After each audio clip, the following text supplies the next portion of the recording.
Sa mga oras na ito mga minamahal kong mga kaibigan, ang ating pong masasaksihan na preacher ay isa pong kabataan, 15 years old, na ang pangalan po niya ay si Matt Jonas Marquez, na ito po ay isang kabataan sa Hillsview Seventh-day Adventist Church.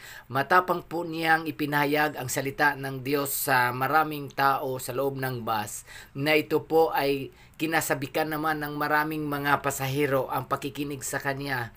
Sa kabila ng kanya pong murang edad na 15 years old, kanya na pong itayo ang salita ng Diyos na may katatagan at may lakas ng loob na ipahayag na ang sanlibutan ito ay nabalot ng kasamaan o kasalanan at ang tao ay nagpatuloy sa pagkakasala. Inyo pong masusumpungan at inyo pong makikita ang video ito at inyo pong masaksihan kung gaano kasama ang sanlibutan sa pagpapahayag ni Brother Matt Jonas Marquez. At ito po ay inyo pong pakinggan ang kabuuhang video mga kaibigan at mga kapatid.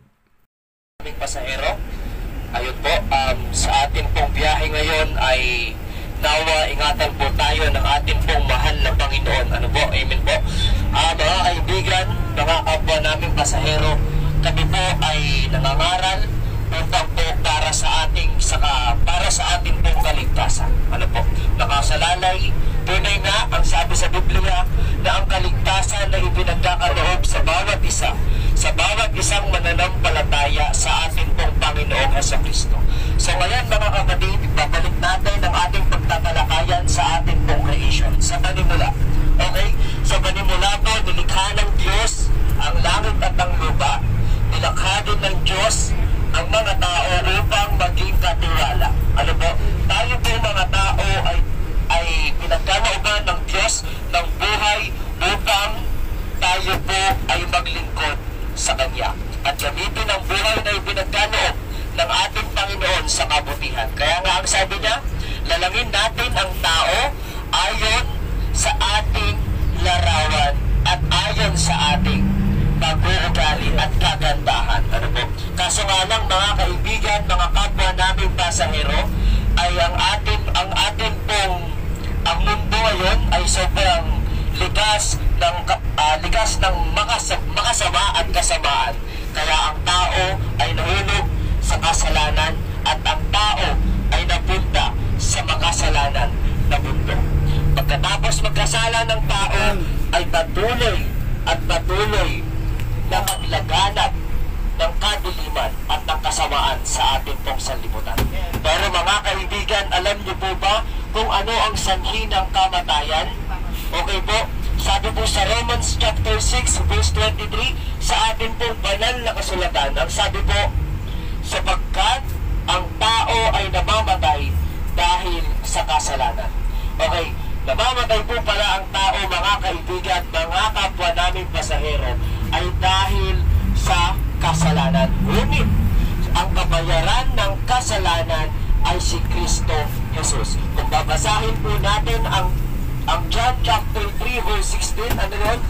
For God so loved the world that He gave His only begotten Son, upang to whosoever believeth in Him should not perish but have an eternal life. Sa Tagalog, gayon na lamang ang pagsinta ng Diyos sa sanlibutan na ipinagkaloob niya ang kanyang bugtong na anak upang ang sino mang manampalataya ay huwag mapahamak, kundi ano po, magkaroon ng buhay na walang hanggan.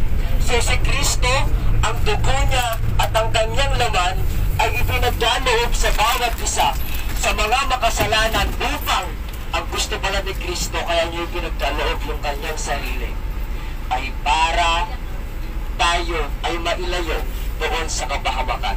At kung tayo ay nagkasala, si Kristo ang dahilan kung bakit tayo nalinis at kung bakit nabayaran yung ating mga kasalanan. Tayo po ay tungo sa kamatayan, tungo sa dagat-dagatang apoy, kung hindi po namatay si Kristo, nabayubay si Kristo sa krus ng Kalbaryo.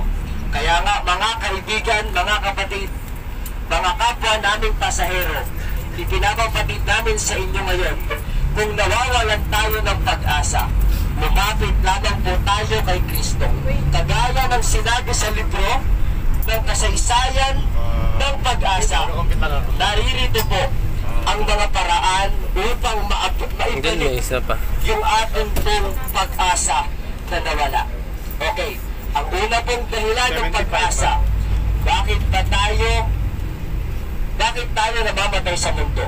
Okay, kaya ng sinabi kanina sa Romans chapter 6 verse 23, ang sapagkat ang kabayaran ng kasalanan ay kamatayan, ngunit ang kabayaran ng kamatayan ay yung dugo ni Kristo. Saan? Sa krus ng Kalbaryo. Ganun po magmahal ang ating Panginoon. Kaya niyang isakripisyo ang kanyang bugtong na anak para sa kanyang mga nilikha at nilalang.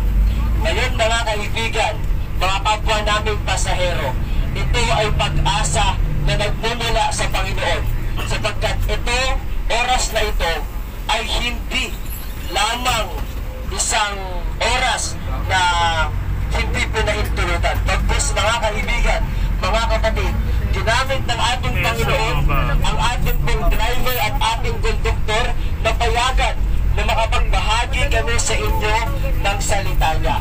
Upang kung sino man po ang narito na nawawalan ng pag-asa dahil sa kanilang buhay ay punong-puno ng kahirapan, ng kapighatian, at bigat na sila, kami po ay ginamit ng ating Panginoon para palakasin kayo at papalakasin na kayo kung lalapit tayo sa Kanya sa pamamagitan po ng isang panalangin.